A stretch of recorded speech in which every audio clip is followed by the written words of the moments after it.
Interpole के बारे में डिस्कस करेंगे इस लेक्चर में हम। रिसेंटली न्यूज़ में इसलिए था क्योंकि मेहुल चौकसी जो इंडिया से भाग गए हैं, जो डायमंड के व्यापारी थे, जिन्होंने पंजाब नेशनल बैंक के कुछ 13,000 करोड़ रुपए लेके भाग गए थे जी। ये इन्होंने लोन चुकाया नहीं था, तो इनके अगेंस्ट क्या है, येलो नोटिस जारी किया है अभी इंटरपोल ने। तो इनके कौन कौन से नोटिस होते हैं, कौन कौन से ये नोटिस जारी कर सकती है, इसे देखेंगे। और इंटरपोल है क्या, ये है जी इंटरनेशनल क्रिमिनल पुलिस ऑर्गेनाइजेशन, इसे शॉर्टकट में बोलते हैं इंटरपोल। इसके 194 मेंबर हैं, अभी सदस्य देश हैं इसके। ये एक इंटर गवर्नमेंटल ऑर्गेनाइजेशन है, मतलब 194 जो मेंबर हैं, 194 कंट्रीज इसके मेंबर हैं। इसका हेडक्वार्टर मुख्यालय कहाँ पे, फ्रांस में एक जगह है लियोन, वहाँ पे इसका हेडक्वार्टर है। ये 1923 में बनी थी ये ऑर्गेनाइजेशन। इसे बोला जाता था इंटरनेशनल क्रिमिनल पुलिस ऑर्गेनाइजेशन, और इसे इंटरपोल बोलना 1956 से स्टार्ट किया था। इंडिया ने इसको ज्वाइन किया था 1949 में। बनी कब की थी, 1923 में, और इंडिया ने ज्वाइन किया था 1949 में, आज़ादी के बाद। तो इंडिया भी इसका one of the oldest member है। इंटरपोल कुछ डिक्लेयर करती है पुलिसिंग गोल्स, कुछ कंट्रीज़ में कैसे पुलिस गोल होने चाहिए, कुछ नियम जारी करती है, जैसे काउंटर टेररिज्म के लिए कि आतंकवाद को कैसे रोका जाए, जो बॉर्डर इंटीग्रिटी है उसको कैसे प्रमोट किया जाए कि बॉर्डर पे सुरक्षा की कैसे की जाए, जो वनरेबल कम्युनिटीज़ हैं, जो किसी भी कंट्री में ऐसी कमज़ोर समुदाय हैं, उनके संरक्षण के लिए ये काम करती है। और जो साइबर स्पेस होता है जी लोगों के साथ, cyber space for the people and business, मतलब साइबर स्पेस को सिक्योर करने के लिए, जैसे इंटरनेट पे किसी के साथ धोखाधड़ी होती है जी, उसको लिए भी ये रूल्स वगैरह या सजेशन वगैरह प्रोवाइड करती है। और जो भी इलिसिट मार्केट होती है उसको रोकने के लिए काम करती है। अवैध मार्केटिंग, अवैध व्यापार होता है जी, उसको रोकने के लिए।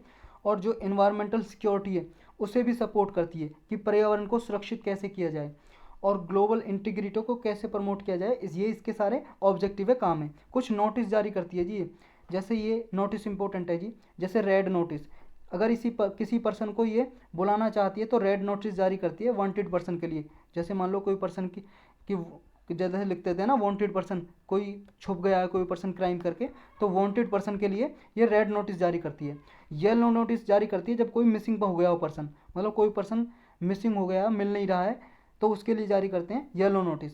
ब्लू नोटिस तब जारी करती है जी जब कोई एडिशनल इन्फॉर्मेशन चाहिए, जैसे किसी से कुछ एक्स्ट्रा इन्फॉर्मेशन चाहिए, सूचना चाहिए, तो ब्लू नोटिस जारी करती है किसी कंट्री में, पूरे वर्ल्ड वाइड। और फिर कंट्रीज़ को सपोर्ट करना पड़ता है इंटरपोल को, उसके साथ मिलकर काम करती है।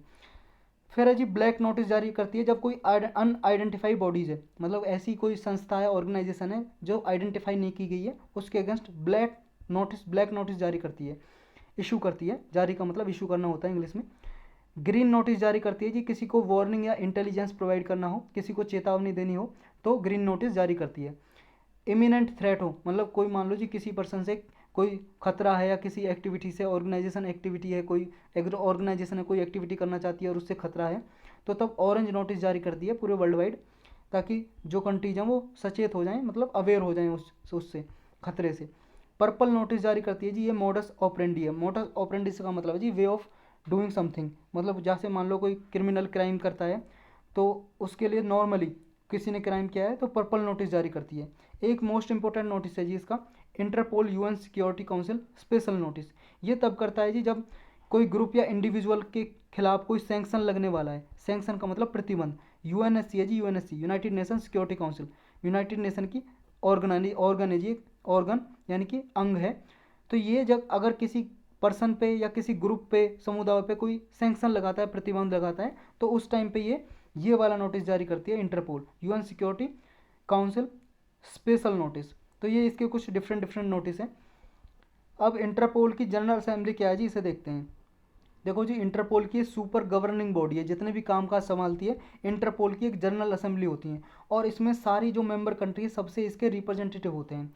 ये इसकी एनुअल मीटिंग होती है जी, एनुअल मीटिंग मतलब एक साल में मीटिंग होती है, और 4 दिन तक, लगभग 4 दिन तक इसकी मीटिंग चलती है, 4 दिन तक। और इसमें वोट करते हैं जी, कोई पॉलिसी बनाना हो, प्रोग्राम बनाना हो। और हर एक कंट्री अपना मेंबर क्या है जी, जैसे मेंबर देश हैं, जैसे इसके 194 मेंबर हैं, उनमें से हर एक कंट्री अपने डेलीगेट भेजते हैं, मतलब रिप्रेजेंटेटिव इसकी असेंबली में, जनरल असेंबली में। एक भेजते हैं या दो, एक या दो से ज़्यादा भेजते हैं। और वो मेंबर होते हैं जनरली किसी कंट्री की इन्फोर्समेंट एजेंसी के चीफ होते हैं वो। जैसे हमारे यहाँ इन्फोर्समेंट डायरेक्टरेट एक इन्फोर्समेंट एजेंसी है, या फिर सीबीआई मान लो जी, इनके चीफ जाते हैं इसकी मीटिंग में, जब मीटिंग होती है एनुअली।